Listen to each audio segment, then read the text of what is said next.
Governor Derek Foster drove home through the deserted evening streets, hoping for a quiet night after yet another endlessly long day at work.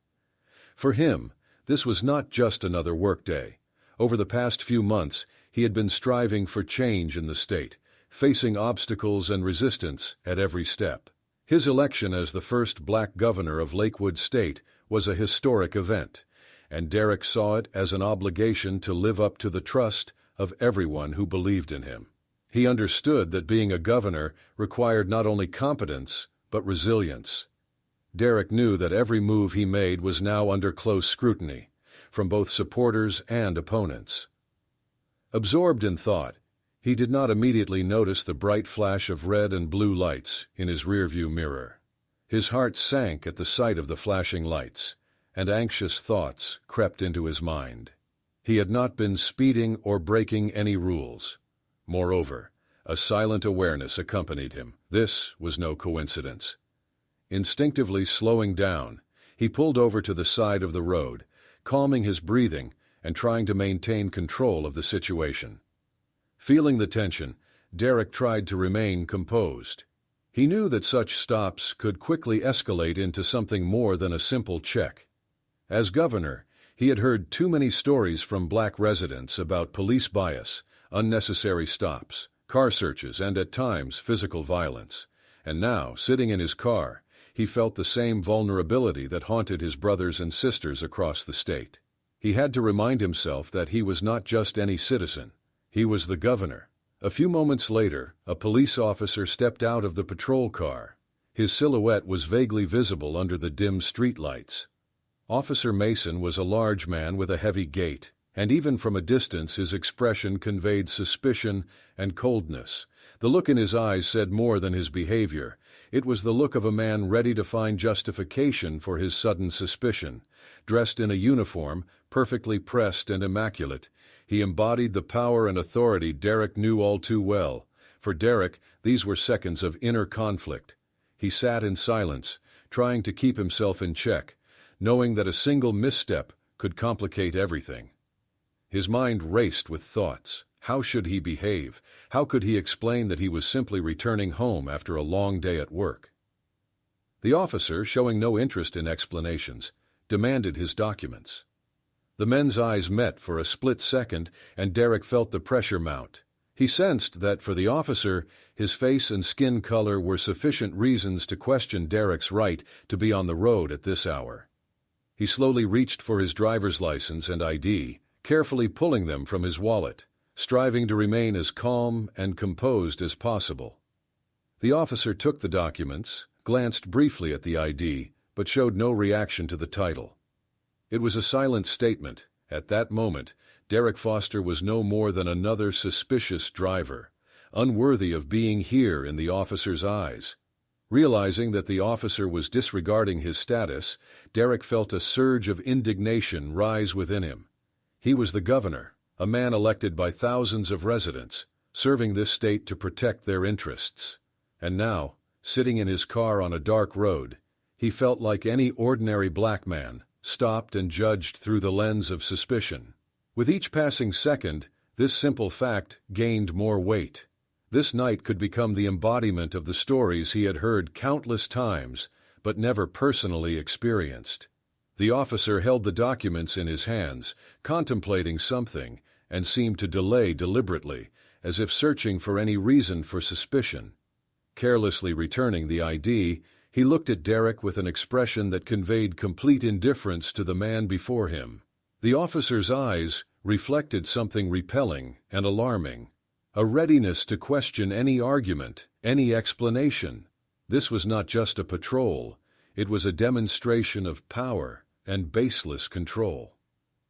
At that moment, as Officer Mason slowly walked back to his car to check the records, Derek remained in his seat, feeling what many residents of his state experience day after day. He felt the reality of bias, facing something he thought he would never have to endure.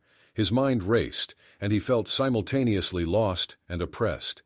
This was not just a stop. It was a reminder that his status, achievements, and work did not protect him from perpetual prejudice.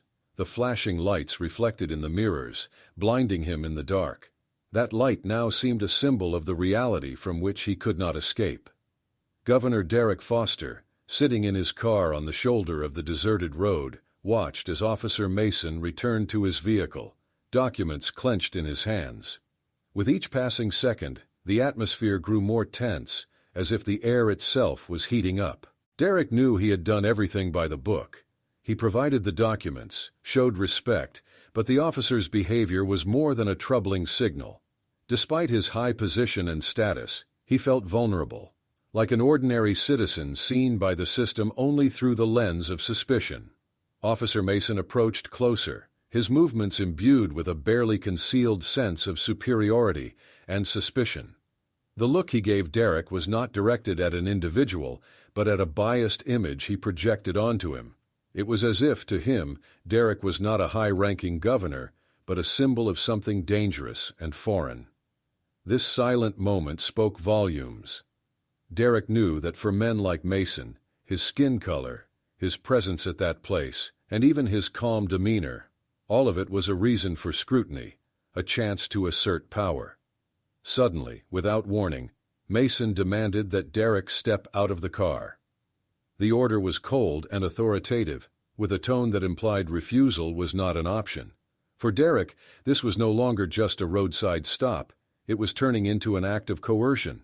He realized he had a choice: comply and stay calm, or risk defending his rights, knowing it could have consequences.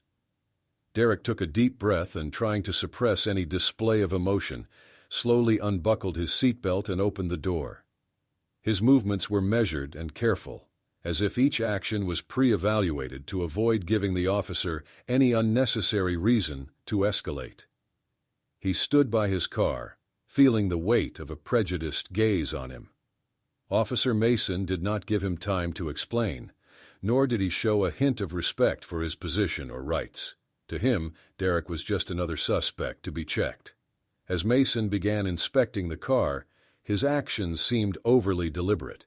He was not just looking for something, he seemed to be hoping to find proof for his assumptions. This search became almost a symbolic act of distrust and bias. The officer methodically checked the glove compartment, looked under the seats, and paused at every detail, as if even simple items could be evidence of something unlawful. Everything about his behavior suggested he saw Derek as a potential violator, whose mere presence was already suspect. Derek, standing by his car, noticed the rare passers-by in the shadows of the surrounding trees, pausing and watching the scene with curiosity. Their looks, filled with confusion and even sympathy, intensified the sense of injustice and humiliation. It seemed that this situation stripped him of his usual status as a respected governor and placed him in a reality where his position and achievements meant nothing.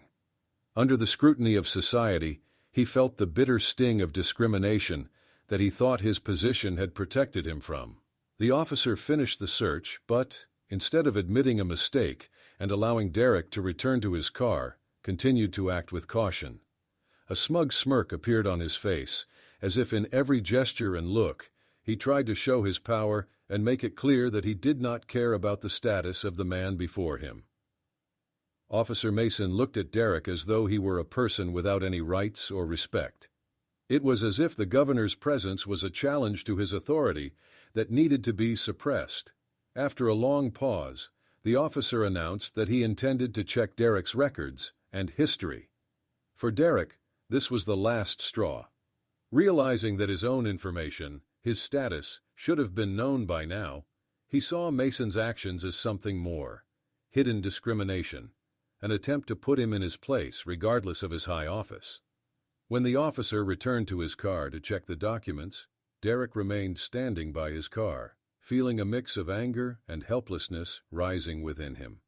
All his accomplishments, his political work, the respect he commanded from others, seemed powerless against this crude display of authority. Each moment spent waiting on the roadside underscored the contrast between who he truly was and how this man in uniform saw him. Derek felt time slow to a crawl. His mind was consumed by thoughts of injustice, about how many people across the state face this kind of treatment. He knew this was not an isolated incident, that many black residents might not have the means to defend themselves or seek justice. This thought cut deeply, because he understood that not even he, the governor, was immune. As the officer returned to his car, he cast a quick, indifferent glance at Derek and, instead of apologizing for the baseless suspicion, demanded that he open the trunk. To Derek, this was another act of power, another attempt to instill a sense of submission. He slowly opened the trunk, showing the officer that he had nothing to hide. Inside were simple items, a gym bag and some groceries. Ordinary things, but even these were scrutinized as though they might justify the officer's behavior. After a thorough inspection, finding nothing illegal, Mason still did not hurry to conclude the stop. He announced that he would issue a warning without explaining for what. To Derek, this was the final touch to the portrait of a man for whom the law and rights were merely tools, not obligations. This was an act of humiliation, carried out mechanically, as if the system was geared not for protection, but for control. Left alone on the roadside, Derek Foster realized that this incident would be a turning point. That night, he saw the full depth of the problem he had only intended to address, but now faced firsthand. Returning to his car, he felt a newfound resolve stir within him, sharper than before. He would have to fight for justice, not only for himself, but for those who, like him, faced bias every day. Governor Derek Foster understood that the situation was quickly spiraling out of control. Officer Mason, ignoring Derek's status, sharply demanded that he turn around and place his hands behind his head. Realizing he was about to be arrested, Derek felt his heart clench. He had always known about the existence of bias in law enforcement, but he never thought he would face it so directly at such a level. Mason cuffed him, barely touching his wrists, but the cold metal bit painfully into his skin, adding physical discomfort to the humiliation. Without saying another word, the officer led Derek to the police car and seated him in the back. With every passing minute, the situation felt more absurd and unjust. It seemed that every step, every action by the officer was aimed at stripping Derek of his dignity, showing that his status, his achievements meant nothing to someone whose prejudices outweighed logic and the law. As they drove to the police station, Derek looked out the window at the night streets, reflecting on how often such incidents happen to other people without power or protection. For him, this was a shock, but he knew that for many state residents, especially black ones, these incidents had become a disheartening norm. This experience opened his eyes to the true extent of the problem he was obligated to solve in his state. But now, sitting in the back seat of the patrol car, he felt helpless, like any other person who had fallen victim to bias. When they arrived at the station, Mason showed no respect. He led the governor past the registration desk, as if Derek were an ordinary criminal waiting his turn to be processed. The room was noisy. Officers were busy with their tasks, phones were ringing non-stop, and the clatter of keyboards filled the air. But as Officer Mason, still with a cold expression, led Derek, the attention of many officers was drawn to the presence of a man in an expensive suit. Some froze when they saw the familiar face, others exchanged glances in disbelief. Yet Mason, without pausing, brought him to a metal bench by the registration desk, where Derek had to sit, still handcuffed, under numerous curious stares. The officer at the registration desk, noticing Mason with his suspect, decided to inquire about the situation. He cast an indifferent glance at Derek while Mason explained that he had detained him for suspicious behavior. Hearing this, Derek felt a wave of outrage, but knew he could do nothing to influence what was happening. His status now seemed not only useless, but humiliating, as he found himself powerless before the system he once trusted and believed in. Soon, officers began gathering around Derek. Someone finally recognized him, and word spread among them that the detainee was the governor. Their surprise and embarrassment were obvious. They couldn't believe that such a high-ranking person was there and began to question the reasons for his arrest. The staff seemed aware of how fair or unfair the treatment of people in such situations could be, But few could have imagined that one of the most influential people in the state would become part of this reality. After some time, the shift supervisor approached Derek, who, upon learning of his identity, immediately felt awkward and tried to understand what had happened. He firmly asked Mason to explain the grounds for arresting the governor, but Mason, unfazed, stood his ground, claiming he was following standard procedure. Derek watched this scene with a mix of relief and bitterness. It seemed that only his status could bring justice in this moment, and he realized that many others who did not have such privilege would remain victims of the system. The registration officer then asked Derek for his full name and position to confirm that he was indeed the governor. It turned out that no one had bothered to verify the detainee's identity before bringing him to the station, causing considerable confusion among the staff. Once his identity was confirmed, there was a flurry of discussions about what to do next. The senior officer looked as though he wanted to release Derek immediately and avoid any scandal that might arise from the incident. Finally, after a brief deliberation, the officers decided to remove the handcuffs. Derek felt the relief of his wrists being freed from the restraints, but the pain and humiliation that remained in his soul could not be so easily erased. The shift supervisor began to explain, but the apologies felt insufficient.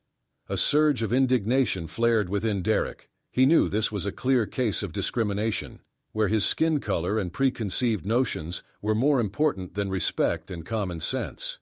When the release order was finally signed, Derek glanced around at all the officers, feeling that this was not just an insult to him as a person, but a disregard for everyone who faced similar situations.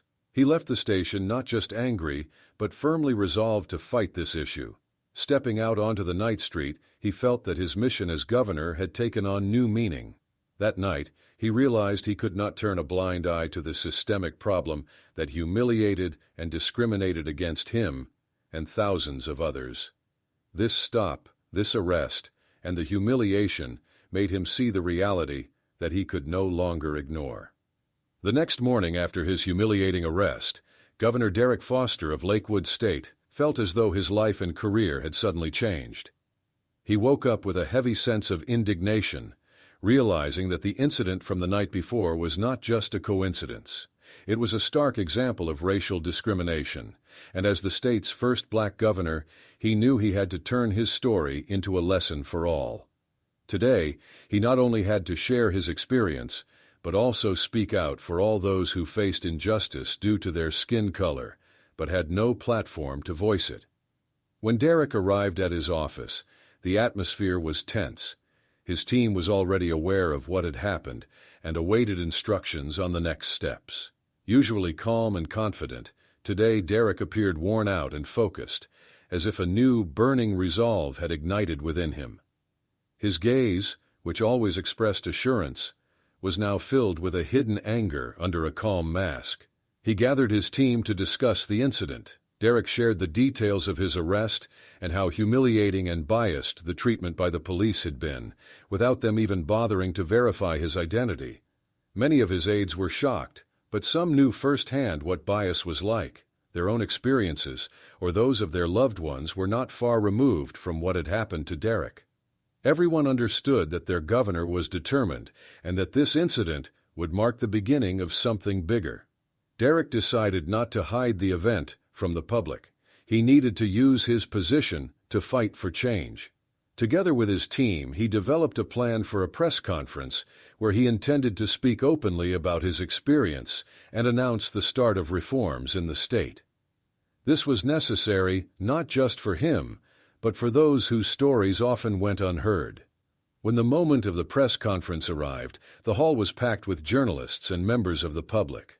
Derek knew that all eyes would be on him, that every gesture and word would be scrutinized. He stood at the podium with a firm posture, but his eyes revealed the humiliation he had endured, a sense of injustice familiar to many sitting in the room. Taking a deep breath, he began his speech.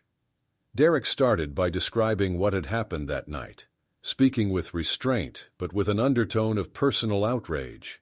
He recounted being stopped without reason, the officer's disregard, being handcuffed and taken to the police station despite there being no grounds for suspicion. In this candid account, there were no complaints, just the harsh truth, a truth he was ready to use as a tool for initiating change. After detailing his experience, Derek moved on to the broader issue. He explained that his story was just one example of what black residents of his state and the country faced daily.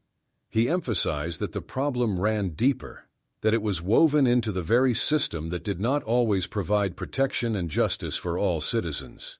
He called on the public to unite in the fight against racial discrimination and announced the need for a thorough review of the state police's practices. As he spoke, the room was silent. Among those present were both supporters and critics of the governor, but most were moved by his story and openness. Many knew such cases occurred, but did not realize how deeply the problem could affect even those in power. His honesty and resolve showed people that he was truly ready to defend their rights, regardless of potential consequences. Derek announced that his administration would launch a full-scale investigation aimed at identifying instances of bias and unfair treatment by the police. He also revealed plans for a new commission that would include representatives from various community organizations and independent experts, giving state residents a voice in evaluating police performance. He promised that mandatory training programs for police officers would be implemented to eliminate bias and ensure fair treatment for all citizens, regardless of skin color or social status. After the press conference, Derek felt the public's support. Letters began to pour into his office, filled with words of gratitude and encouragement. People expressed their respect for his courage, for not staying silent but fighting for the truth. Each letter was a confirmation that his efforts were not in vain, that he had done the right thing by bringing the issue to light. The next day, he convened a meeting with police representatives and key administration figures. He presented his plans for reforming the law enforcement system and tasked them with creating a new code that would guarantee equal and respectful treatment for every resident. The police officials responded with mixed reactions. Some supported the idea, understanding the need for change, while others saw it as a threat to their established way of working. Derek knew this was just the beginning of a long journey, that he would face resistance and bureaucratic hurdles. But he was determined to continue, because he understood that his duty, not just as governor, but as a human being, was to protect the rights of every resident. This incident had awakened a strength in him that he hadn't known before. Now his mission was to turn the pain and humiliation he had experienced into a driving force for change. From that day on, the fight against racial discrimination became his priority. And while he knew it would be a difficult path, Derek was ready to walk it to the end. In the days following the press conference, Governor Derek Foster of Lakewood State faced a series of intense meetings and preparations. His team organized a public forum, gathering not only residents of the state but also activists, human rights advocates, and members of various community groups. Derek wanted to ensure that everyone who had experienced injustice and bias would have the opportunity to speak and propose solutions. This forum was not just an event. It was an essential step toward fostering dialogue and laying the groundwork for future change. When Derek entered the hall where the forum was to be held, he saw that every seat was taken. The faces of those gathered showed a mixture of hope, expectation, and wariness. People had come to see whether their governor was truly committed to fighting for their rights, not just making bold statements. Many of them, like Derek himself, had experienced injustice and discrimination and were eager to finally hear that their pain would become a matter the state would address. In the center of the room, a microphone was set up, and people began to stand up one by one to share their stories. The first to speak was a man in his 40s who introduced himself as Leon. His voice trembled as he recounted how, one night while returning home late, he was stopped by the police. Despite not having broken any laws, the officers demanded to search his car. Leon emphasized that he realized then that their suspicions were based solely on one thing: his skin color. This story mirrored Derek's own experience, and he felt the rising indignation in the room. The governor saw the familiar pain in people's eyes and recognized himself in every word. Next, a young woman named Emily, representing a human rights organization that worked with victims of wrongful arrests and police violence, stood up. She spoke about extensive statistics showing that black residents of the state were several times more likely to be arrested and detained without real cause. Her words were accompanied by charts and data, but despite the objective nature of the information, it was clear these were not just numbers. They were stories of real people. Emily shared the story of a young man she knew personally who, after being released from arrest without charges, could never regain his trust in the system. Derek understood that behind each story was a life marred by bias. With each story and each voice, the tension in the hall grew. People spoke with pain, but also with hope that they would be heard. For Derek, this was a revelation. The scale of the problem was much deeper than he had imagined. The people before him had experiences that united them, despite their different ages, professions, and social statuses. Each of them was part of a community tired of injustice and inequality. This forum became a mirror, reflecting years of systemic discrimination and pain. Some speakers expressed dissatisfaction that even as governor, Derek had only fully realized the problem after experiencing injustice himself. These words struck him the hardest because he knew they were true. He felt that his duty to the people had become even greater. Now he had to earn their trust and prove that he was ready to go all the way for change. He knew he had to do everything in his power to prevent such stories from repeating. When the forum came to an end, Derek stepped up to the podium to summarize. His voice was firm, but his words carried the weight of the stories he had heard. He assured the attendees that their voices would not go unheard and that, as governor, he would do everything possible to change the system. He promised to implement mandatory training for police officers aimed at eliminating bias, to organize an independent commission to investigate cases of abuse of power, and to push for complete transparency in law enforcement operations. The room responded with silence, but within that silence was support. People looked at him with both hope and skepticism, but Derek knew that an enormous responsibility now rested on him. He had to meet these people's expectations and show that their governor was ready to be the voice for those who had long been unheard. After the forum ended, Derek left the hall with a sense of confidence and responsibility. He was surrounded by activists, community group representatives, and ordinary residents who expressed their support and gratitude for his determination to act. This was the first step on a long road to change, and he knew the fight would be long, but the support of the people inspired him. He left the forum knowing that his mission had only just begun, and that in the pursuit of justice and equality, he was no longer alone. After the public forum, Governor Derek Foster of Lakewood State returned to his office with a heavy heart but deep resolve. He knew that change would not come easily and that obstacles awaited him on the path to justice. But the events of recent weeks had made the fight against systemic discrimination his personal mission. Not long ago, he viewed bias as an issue on the periphery of his political agenda. Now, it had become his priority. He could no longer afford to turn back. Over the following weeks, Derek immersed himself in working on reforms to the state's law enforcement system. He initiated a bill aimed at increasing police transparency, implementing mandatory bias elimination training, and establishing an independent commission to investigate instances of misconduct. However, these initiatives immediately met with resistance. Some high-ranking police officials began speaking out against the changes, arguing that such reforms would supposedly undermine public trust in law enforcement and pose a threat to traditional policing methods. Each day, Derek became more aware of how deeply prejudice and bias were ingrained, even among those tasked with upholding the law. One of his aides reported that behind closed doors, whispers had started circulating that the governor was too focused on racial justice at the expense of his other duties. These were attempts to undermine his authority and question his ability to lead the state. But Derek did not let these rumors weaken his resolve. One morning, State Police Chief Robert Miller visited Derek's office.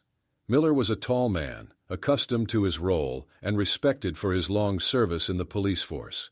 He looked serious but restrained, trying to show respect to the governor. Though tension glimmered in his eyes, they began discussing the proposed reforms, and it was clear from the start that Miller was highly skeptical of them. He argued that excessive interference in police work would only destabilize the situation and could lead to a loss of control in difficult areas. Derek understood that Miller's words were laced with resistance, hidden behind a professional tone. At one point, the police chief, lowering his gaze, cautiously remarked that the governor's proposed reforms were based on personal experience and undermined the integrity and reputation of the police.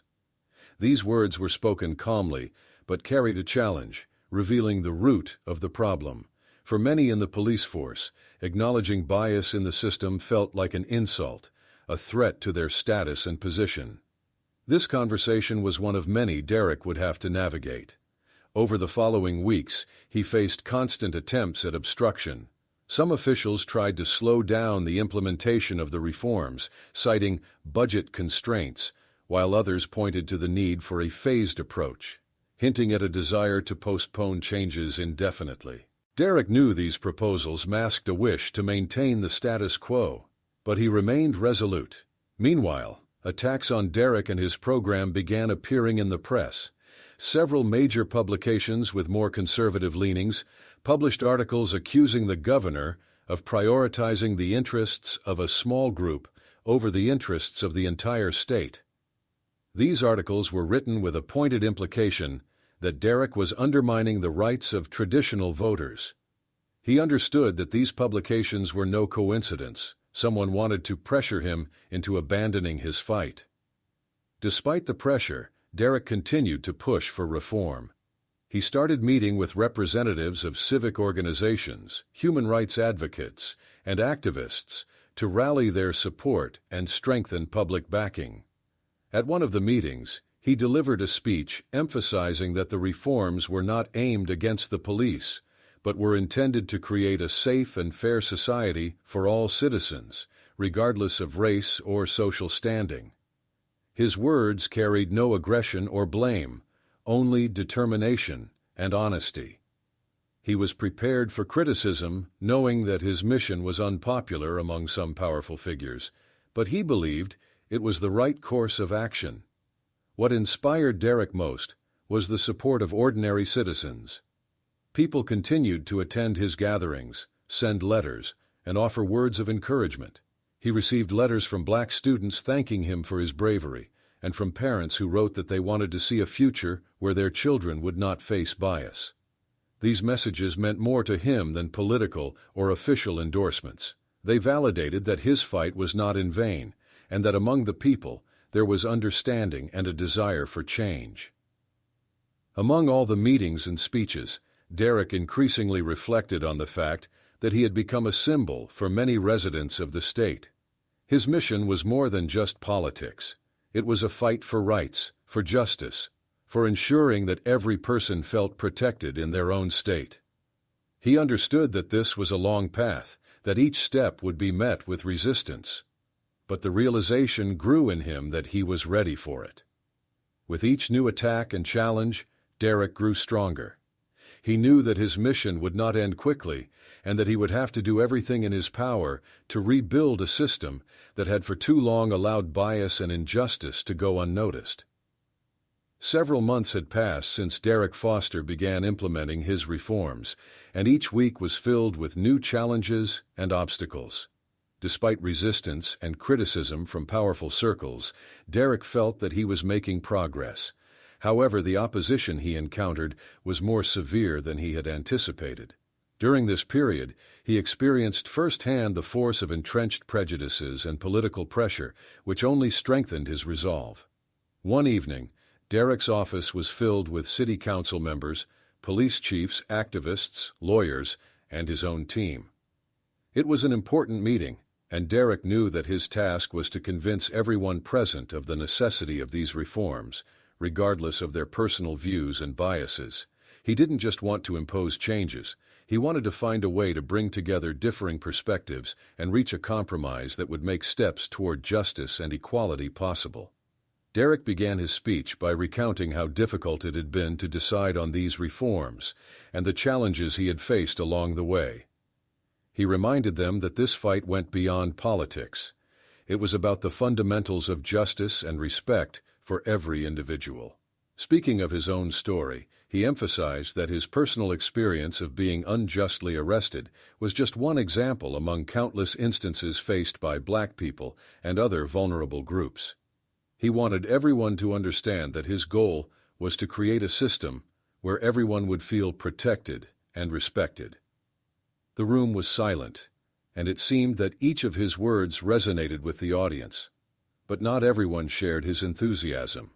One council member, a conservative politician named James Anderson, stood up and skeptically stated that such reforms could undermine public trust in the police and make it too lenient and unable to handle crime. Anderson argued that measures to combat bias and increase oversight would only weaken discipline among officers, thereby, in his view, weakening the law enforcement system. Derek knew that many in the room shared these views. They feared change, viewing the reforms as a threat to their power and established traditions. But he was prepared for this and responded firmly. He explained that the reforms were not aimed at weakening the police, but at strengthening it by rebuilding trust between law enforcement and the community. Derek spoke about how bias was not just a perception issue, but a real barrier to justice and equality. He outlined concrete steps to improve the situation: expanded officer training, the creation of a citizen commission to review complaints of police misconduct, and the introduction of transparent standards for all officers. As they listened to him, many in the room began to reconsider.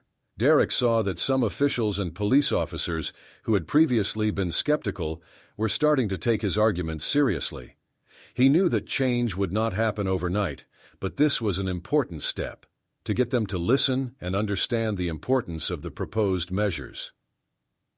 After Derek's speech, activist and founder of an organization advocating for the rights of Black citizens in the state, Sarah Jenkins, spoke. Her words were filled with pain and righteous anger. She cited statistics showing that Black residents of Lakewood were several times more likely to be stopped and searched without cause. Sarah spoke about people who had been humiliated and subjected to violence simply because their skin color made someone see them as a threat. Her speech was met with a storm of applause, and Derek realized that she had infused the room with energy and a readiness to act. That evening was a turning point for his team. After the meeting, Derek gathered his advisors and expressed his gratitude for their contributions and support. He knew that without their help, without the people who believed in him and shared his vision, he would not have come this far. These individuals, many of whom had also experienced discrimination and injustice, became his pillar of support during the toughest times. In the following weeks, public opinion began to shift in favor of the governor. Media outlets that had previously criticized him started publishing articles describing the positive aspects of the reforms, and radio and television programs began discussing the issue of bias in the system. Ordinary residents of the state, who once feared or didn't know how to fight injustice, began to believe that change was possible. However, the pressure from opponents of the reforms remained high. Some attempted to sabotage the project by delaying its progress through bureaucratic hurdles, spreading rumors, and instilling fear among the population. On one occasion, Derek had to speak at a public event where he was openly accused of destabilizing the law enforcement system.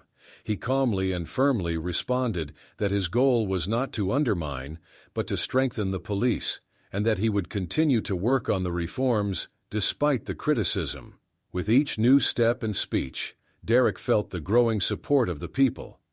He knew that this was a difficult path, that he had to go against old prejudices and forces that considered themselves untouchable. But he also knew that his mission was crucial and necessary for the future of Lakewood State. At one of the final gatherings before the vote on the bill, Derek addressed his supporters and team with a powerful speech. He reminded them that the fight for equality and justice was the duty of every citizen, and that they were fighting not just for themselves, but for a future where discrimination and bias would be a thing of the past. His words were met with a standing ovation, and at that moment he felt that he had done everything he could to give people hope. As the evening came to an end, Derek realized that despite all the difficulties, they had already achieved significant success. This bill, this fight, it was more than just a political project. It was a movement for justice that would be remembered in history and serve as an example for others. Several months had passed since Derek Foster began his fight for reforms aimed at eradicating bias and injustice in Lakewood State. These were intense months filled with meetings, debates, threats, and endless discussions. Yet there was something new in the air, hope that change had finally become a reality. On the eve of the decisive vote in the legislature, Derek felt both inspired and exhausted. He knew that this day would be pivotal, and that everything they had done, his entire journey, came down to this moment. The state capitol building, where the vote was to take place, was filled with tense silence. Politicians, journalists, activists, and ordinary citizens, many of whom had been affected by this unjust system, gathered to witness the historic decision. Derek knew that behind each of these faces was a personal story of pain and hope, and his role as governor was to give these people a voice and support. When he entered the hall, journalists surrounded him, bombarding him with questions. But Derek remained calm, offering no answers prematurely. And as he walked to his seat, he paused, taking in the sight of those gathered. His team, those who had stood by him throughout the fight, sat nearby, instilling him with confidence. Derek knew that regardless of the outcome of today's vote, they had done everything possible to push for these changes. His heart pounded as he sat, waiting for the proceedings to begin. Members of the legislature began their speeches, speaking for and against the proposed reforms. Some cautiously supported the changes, seeing them as a step toward restoring justice and strengthening public trust. Others, however, viewed the reforms as a threat to traditional practices and argued that issues of bias were not significant enough to warrant sweeping changes. But the more such arguments were voiced, the clearer it became how deep and vital the proposed reforms were for the state's residents. Derek sat, holding back his emotions, knowing that his voice would be heard at the end of the discussions, and everyone in the room awaited his words. When his turn came, Derek rose and walked to the podium. He looked into the eyes of those assembled, then began to speak. His voice was steady but restrained, and his words carried the weight of personal experience. He recounted his own ordeal, the night he was stopped and detained, the feeling of humiliation and helplessness. He recalled looking into the officer's eyes, realizing that he was not just facing an unjust arrest, but confronting a system that saw him as a threat solely because of his skin color. He then shifted the conversation to a broader context. He spoke of those who did not have the privileges and status he did, who faced bias daily, of those who were detained without cause, humiliated, or unjustly convicted.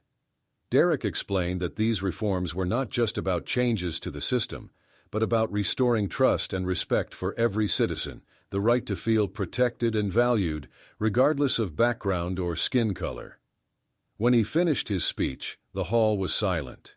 Even his opponents seemed to feel the power of his words and acknowledge the depth of the issue he was trying to address. Everyone understood that this day was a turning point in the history of Lakewood State, a moment that could forever change their approach to justice and fairness. The voting process began, and with each vote cast, the tension grew. Derek and his team held hands, waiting for the outcome. At one point it seemed that things might slip out of control, and many began to lose hope. But when the vote count concluded, the hall erupted in applause and cheers. The bill was passed with a narrow but sufficient majority. Lakewood had chosen the path of justice and change. For Derek, this was more than just a political victory. It was a triumph, proof that the efforts put into fighting discrimination could yield results. He embraced his colleagues, those who had supported him to the end, and then stepped outside to address the people gathered beyond the Capitol. Among them were those who had written to him, shared their stories at public forums, and believed that their voices would be heard. Derek spoke to them, thanking each one for their support and courage, assuring them that this was only the beginning. The reforms began to change the structure of law enforcement and the state's justice system. Independent commissions started investigating cases of bias, and training programs helped officers recognize and manage their prejudices. Police departments became more transparent, and the residents of Lakewood State finally began to feel that their rights were respected. Journalists took note of the changes, and people seemed to start believing that justice could become more than a slogan. It could be a reality. Years passed, and Derek Foster's legacy endured. His name became a symbol of courage and determination in the fight for equality and justice. He achieved what once seemed impossible, leaving behind a system built on the principles of respect and fairness. Many began to view his work as an example for other states, and the reforms he initiated in Lakewood inspired similar efforts elsewhere. But for Derek, the most important outcome was not fame or recognition. It was knowing that he had helped people feel protected and valued. He knew that in his state, everyone could now count on justice, and that brought him peace and joy. He had dedicated himself to serving the people and, in the end, left the world better than he found it. In the evening, walking the streets of the city, Derek watched the faces of the people, feeling calm and content. He knew he had made the right choice and that his struggle had led to real change. This day symbolized his victory over the system, and he hoped that others who believed in equality and justice would continue this path as he had.